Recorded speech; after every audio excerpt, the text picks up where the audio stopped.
Godwin John ministries வழங்கும் தினம் ஒரு சத்திய வார்த்தை. இந்த ஆடியோ நிகழ்ச்சிக்கு உங்களை அன்புடன் வரவேற்கிறோம்.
பிதாவாகிய தேவனாலும் நம்முடைய இரட்சகராயிருக்கிற கர்த்தராகிய இயேசு கிறிஸ்துவினாலும் கிருபையும் இரக்கமும் சமாதானமும் உண்டாவதாக.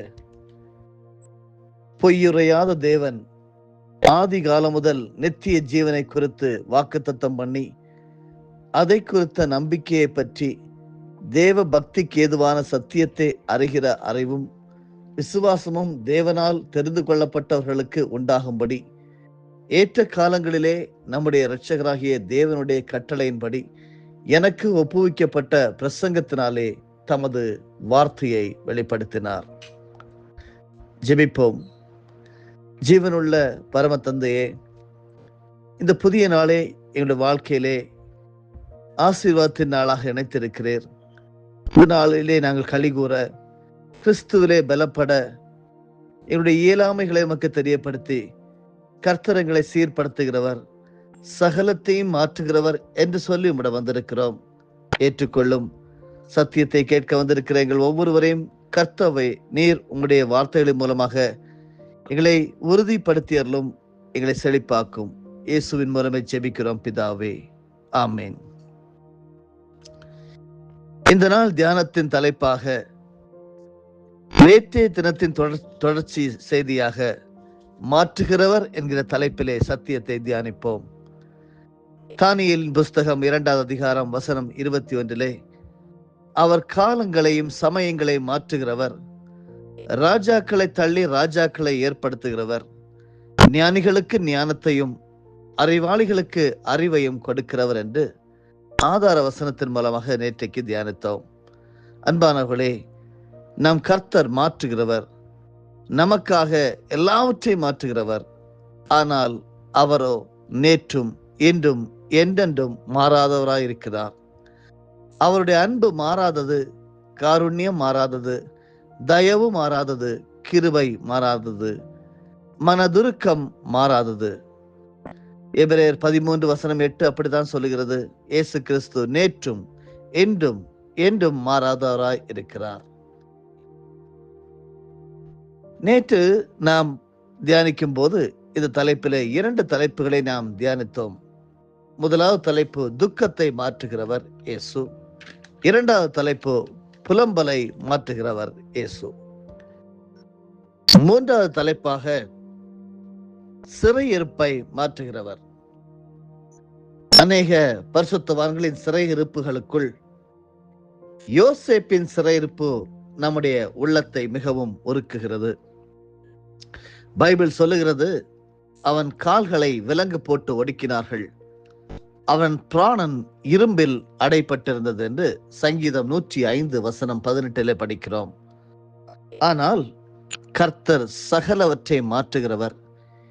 யோசேப்பின் சிறையிருப்பை மாற்றி நேராக பார்வோனுடைய அரண்மனைக்கு செல்லும்படி கிருபை செய்தார். பார்வோனுடைய சொப்பனங்களுக்கு அர்த்தம் சொன்னபோது பார்வோன் யோசேப்பை மிகவும் உயர்த்தினான். அரசால சிறைச்சாலையிலிருந்து புறப்பட்டு வருவாரும் உண்டு என்று பிரசங்கி 4:14 படியே யோசேப்பின் வாழ்க்கையிலே நிகழ்ந்தேறியது. இயேசு கிறிஸ்து இந்த பூமிக்கு வந்ததின் நோக்கம் என்ன? சிறைப்பட்டவர்களுக்கு விடுதலையையும் கட்டுண்டவர்களுக்கு கட்டவிழ்த்தரையும் கூறவும் கர்த்தர் என்னை அனுப்பினார் என்று ஏசாயா தீர்க்கதரிசியின் மூலமாக 61வது அதிகாரம் 1வது வசனத்திலே படிக்கிறோம். ஆம், கர்த்தர் சிறையிருப்பை மாற்றுகிறவர், கட்டுகளை அவிழ்க்கிறவர், அவரை விடுதலை தருகிறவர். கட்டுண்டவர்களை காவலில் இருந்தும் இருளில் இருக்கிறவர்களை சிறைச்சாலையில் இருந்தும் விடுவிக்கவும் கர்த்தராகிய நான் நீதியின்படி உம்மை அழைத்து உம்முடைய கையை பிடித்து உம்மை தற்காத்து உம்மை ஜனத்திற்கு உடன்படிக்கையாகவும் ஜாதிகளுக்கு ஒளியாகவும் வைக்கிறேன் என்று ஏசாயா 42 வசனங்கள் 6-7 படிக்கப்படுகிறது. யோபுவுக்கு வந்த சிறையிருப்பு சரீர பிரகாரமானது மட்டுமல்ல, அது இழப்பு என்கிற சிறையிருப்பு, நோய் என்கிற சிறையிருப்பு, ஆவியிலும் ஆத்மாவிலும் கட்டுண்டதை போல யோபு உணர்ந்தார். ஒரு நாள் யோபு தன் சிநேகிதருக்காக வேண்டுதல் செய்த போது கர்த்தர் அவன் சிறையிருப்பை மாற்றினார். யோபு கடைசி அதிகாரம் 42வது அதிகாரம் வசனம் 10 நாம் இதை படிக்க முடிகிறது. அன்பானவர்களே, உங்களுடைய சிறையிருப்பு மாற வேண்டுமா? மற்றவர்களுக்காக பாரம் எடுத்து ஜெபியுங்கள். கர்த்தாவே, தெற்கத்தி வெள்ளங்களை திருப்புவது போல எங்கள் சிறையிருப்பை திருப்பும் என்று ஜெபியுங்கள். சங்கீதம் 126 வசனம் 4 படி. கர்த்தர் நிச்சயமாகவே உங்களுடைய சிறையிருப்பை திருப்புவார். தேவன் தம்முடைய ஜனத்தின் சிறையிருப்பை திருப்பும் போது யாக்கோபுக்கு களிப்பும் இஸ்ரவேலுக்கு மகிழ்ச்சியும் உண்டாகும் என்று சங்கீதம் 53 வசனம் 6 சொல்லுகிறது. மாற்றுகிறவர் என்கிற பொதுவான தலைப்பிலே 4வது உபதலைப்பு என்னவென்றால் மாராவின் கசப்பை மாற்றுகிறவர். அவர்கள் மாராவிலே வந்தபோது மாராவின் தண்ணீர் கசப்பா இருந்ததினால் அதை குடிக்க அவர்களுக்கு கூடாதிருந்தது. அதனால் அவ்விடத்துக்கு மாரா என்று பெயரிடப்பட்டது. யாத்ராகம் 15:23. மாரா என்றால் கசப்பு என்று அர்த்தம். இஸ்ரவேல் ஜனங்கள் சிவந்த சமுத்திரத்தை கடந்து 3 நாட்கள் வனாந்தரத்திலே பிரயாணம் செய்தார்கள். 3 நாட்களும் தண்ணீர் இல்லை. பகலில் கடுமையான வெயில், குடிக்க தண்ணீரும் கிடைக்கவில்லை என்பதால் உதடுகள் எல்லாம் வெடித்து முகமெல்லாம் கருத்து போயிருந்திருக்கும். மாராவுக்கு வந்தபோது தண்ணீரை கண்டார்கள். ஓடி போய் பருக நினைத்த போது கொஞ்சம் கூட குடிக்க முடியாத அளவு கொடூரமான கசப்பா இருந்தது. மோசே சகலவற்றையும் மாற்ற வல்லமையுள்ள கர்த்தரை நோக்கி கூப்பிட்டார். அப்பொழுது கர்த்தர் மோசேக்கு ஒரு மரத்தை காண்பித்தார். அதை அவன் தண்ணீரில் போட்டவுடனே அது மதுரமான தண்ணீர் ஆயிற்று. யாத்திராகமம் புத்தகம் 15வது அதிகாரம் வசனம் 25 நாம் இதை படிக்க முடிகிறது. உங்களுடைய வாழ்க்கையில் எந்த விதமான கசப்பு இருந்தாலும் கர்த்தர் அதை மதுரமாக மாற்றித்தர வல்லமை உள்ளவராயிருக்கிறார்.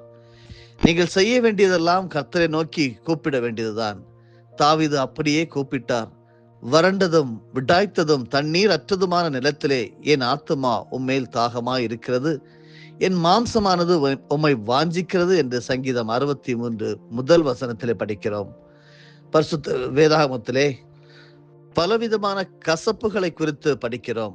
கசப்பான ஆத்துமா என்று ஏசாயா 38:15, கசப்பான தீர்ப்புகள் என்று யோபு 13:26, கசப்பான வார்த்தைகள் என்று சங்கீதம் 64:4, கசப்பான முடிவுகள் என்று நீதிமொழிகள் 5:4, சாவிலும் அதிக கசப்பான ஸ்திரீ என்று பிரசங்கி 7:26, பொல்லாப்பும் கசப்புமான காரியங்கள் என்று எரேமியா 2:19, கசப்பான புலம்பல் என்று புலம்பல் 1:4, கசப்பான நாள் என்று ஆமோஸ் 8:10, கசப்பான கணவன் மனைவி உறவுகள் என்று கொலோசையர் 3:19 படிக்கிறோம். பின் மாற்றத்தினால் வந்த கசப்பை கெட்ட குமாரன் அனுபவித்தான். பன்றிகளுக்கு கிடைக்கும் தவிடு கூட அவனுக்கு கிடைக்கவில்லை. வறுமை வாட்டியது. அவன் பின் மாற்றத்திலிருந்து திரும்பிய போது அந்த கசப்பு மாறியது. உங்களுடைய வாழ்க்கையின் கசப்புகளையும் ஆண்டவர் நிச்சயமாய் மாற்றுவார். 5வது தலைப்பு சாபத்தை மாற்றுகிறவர். உன் தேவனாகி கர்த்தர் பிலேயாமுக்கு செவி கொடுக்க சித்தமில்லாமல் உன் தேவனாகி கர்த்தர் உன்மேல் அன்பு கூர்ந்தபடியினால் உன் தேவனாகிய கர்த்தர் அந்த சாபத்தை உனக்கு ஆசீர்வாதமாக மாற பண்ணினார் என்று உபாகமம் 23:5 படிக்கிறோம். கர்த்தர் மாற்றுகிறவர். பாலாக் என்ற ராஜா இஸ்ரவேலை சபிப்பதற்கு ஒரு ஆள் கிடைக்குமா என்று தேடி திறந்தார். கடைசியில் தீர்க்கதரிசியாகிய பிலேயாமை கண்டுபிடித்து கூலி பொருத்தி இஸ்ரவேல் ஜனங்களை சபிக்க வேண்டும் என்று கேட்டுக்கொண்டார். ஆனால் பிலேயாம் கண்டது என்ன? இஸ்ரவேலை ஆசீர்வதிப்பதே கர்த்தருக்கு பிரியம் என்று கண்டார். எண்ணாகமம் 24:1 படிக்கிறோம். தேவன் ஆசீர்வதிக்கிறவனை நான் சபிப்பது எப்படி? ஆசீர்வதிக்க கட்டளை பெற்றேன், ஆகவே ஆசீர்வதிக்கிறேன். கர்த்தர் ஆசீர்வதிக்கும் போது அதை நான் திருப்பக்கூடாது என்று சொன்னார். அன்றைக்கு யாக்கோபு ஆசீர்வாதத்தை கர்த்தரிடத்தில் விரும்பி, நீர் என்னை ஆசீர்வதித்தால் ஒழிய உம்மை போக விடேன் என்று ஜெபித்தார். ஆதியாகமம் 32:26. அப்பொழுது கர்த்தர் அவரை அங்கே ஆசீர்வதித்தார். கர்த்தர் தம்முடைய பிள்ளைகளை மந்திரவாதமோ செய்வினை வல்லமைகளோ தாக்காதபடி காக்கிறவர். யாக்கோபுக்கு விரோதமான மந்திரவாதம் இல்லை, இஸ்ரவேலுக்கு விரோதமான குறி சொல்லுதலும் இல்லை என்று எண்ணாகமம் 23:23 நமக்கு சொல்லித் தருகிறது. சாபங்களை ஆசீர்வாதமாய் திருப்புகிற தேவன் என்று நெகேமியா 13:2 படிக்கிறோம். உனக்கு விரோதமாய் உருவாக்கப்படும் எந்த ஆயுதமும் வாய்க்காதே போம். உனக்கு விரோதமாய் நியாயத்தில் எழும்பும் எந்த நாவையும் நீ குற்றப்படுத்துவாய். இது கர்த்தருடைய ஊழியக்காரர் சுதந்திரமும் என்னால் உண்டான அவர்களுடைய நீதியுமாய் இருக்கிறது என்று கர்த்தர் சொல்கிறார். ஏசாயா 54:17 படிக்கிறோம். இயேசு கிறிஸ்து பூமிக்கு வந்து சாபத்தை முறிக்கும்படி சபிக்கப்பட்ட மரத்தில் தொங்கினார். சாபமான முள்முடியை மகிழ்ச்சியோடு ஏற்றுக்கொண்டார். மரத்திலே தூக்கப்பட்ட எவனும் சபிக்கப்பட்டவன் என்று எழுதியிருக்கிறபடி இயேசு கிறிஸ்து நமக்காக சாபமாகி நியாயப்பிரமாணத்தின் சாபத்திற்கு நம்மை நீங்களாக்கி மீட்டுக் கொண்டார் என்று கலாத்தியர் 3:13 ஆறுதல் வசனம் இருக்கிறது. இயேசு கிறிஸ்து சிலுவையிலே சகல சாபங்களையும் சுமந்து தீர்த்ததினாலே இனி எந்த சாபமும் உங்களையும் என்னையும் மேற்கொள்ள முடியாது. இனி ஒரு சாபமும் இராது.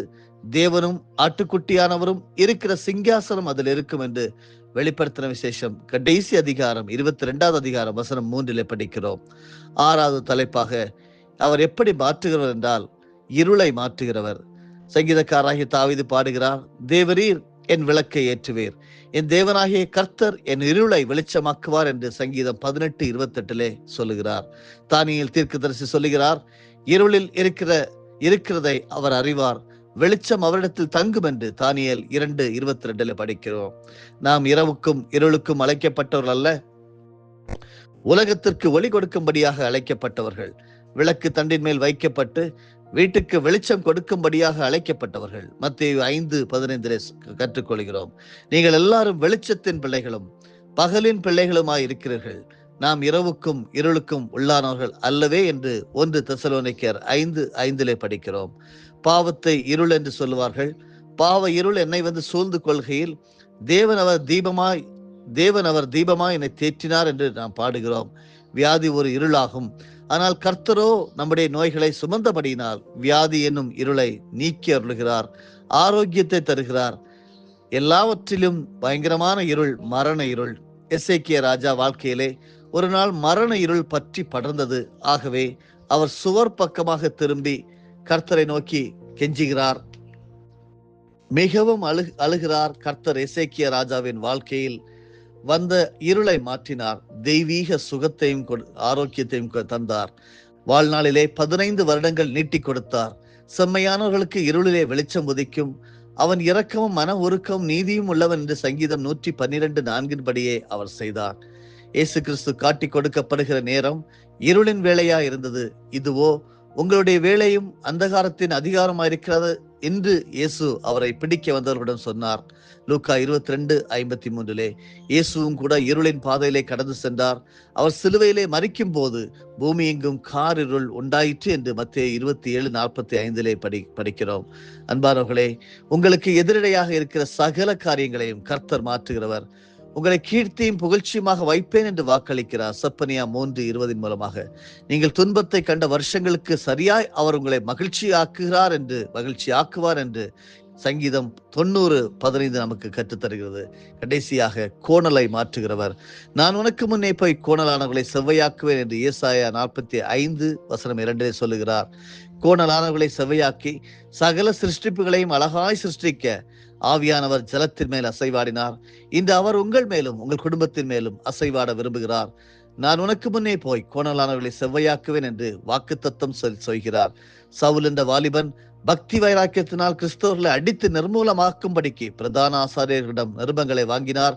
அவருடைய பாதை கோணலாய் இருந்தது. தமஸ்கு வீதியிலே இயேசு பிரகாசமான வெளிச்சத்தில் தரிசனமாகி, நீ துன்பப்படுத்துகிற இயேசு நானே, முள்ளில் உதைக்கிறது உனக்கு கடினமாம் என்று பேசினார். அப்போஸ்தலர் 9:5. அன்று கோணலான அவருடைய வாழ்க்கை செவ்வையாயிற்று. சவுல் பவுலாக மாறினார். தேவனுடைய ஊழியக்காரராக அப்போஸ்தலர் ஆனார். மாபெரும் மிஷனரி ஆனார். அன்பானவர்களே, சில வீடுகளிலே மனைவியின் வழி கோணலாய் இருக்கிறது.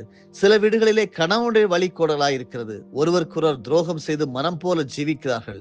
அப்படியானால் பிள்ளைகளுடைய நிலைமை என்ன? உங்களுடைய பிள்ளைகளுடைய வாழ்க்கை எப்படி இருக்கிறது? கோணலாய் இருக்கிறதோ? மதுவுக்கும் கஞ்சாவுக்கும் விபசாரத்துக்கும் அடிமைப்பட்டு போனார்களோ? இன்று கர்த்தரை நோக்கி பாருங்கள். உலகத்திலே வந்து எந்த மனுஷனையும் பிரகாசிப்பிக்கிற ஒளியே அந்த மெய்யான ஒளி என்று யோவான் 1:9 படிக்கிறோம். எந்த மனுஷனையும் புறம்பே தள்ளாதவர், உள்ளங்களை மாற்றுகிறவர், மனதை மறுரூபமாக்குகிறவர் நிச்சயமாகவே உங்களுடைய குடும்பத்தில் ஒரு அற்புதத்தை செய்வார். கர்த்தர் சகலவற்றையும் புதிதாக்க விரும்புகிறார். ஆமேன். நல்ல பிதாவே, இது மாற்றுகிறவர் என்று சொல்லி நாங்கள் கற்றுக்கொண்டிருக்கிறோம். சாபத்தை, கோணலை, சிறையிருப்பை மாற்றுகிறவர், புலம்பலை மாற்றுகிறவர். அப்படியே செய்யும். காத்துக்கொள்ளும். இயேசு கிறிஸ்துவின் மூலமே ஜெயம் எடுக்கிறோம். ஜீவனுள்ள நல்ல பிதாவே. ஆமென். என் ஆத்துமாவே கர்த்தரை ஸ்தோத்தரி, என் முழு உள்ளமே அவருடைய பரிசுத்த நாமத்தை ஸ்தோத்தரி. என் ஆத்துமாவே கர்த்தரை ஸ்தோத்தரி, கர்த்தர் செய்த சகல உபகாரங்களையும் மறவாதே. ஆமேன்.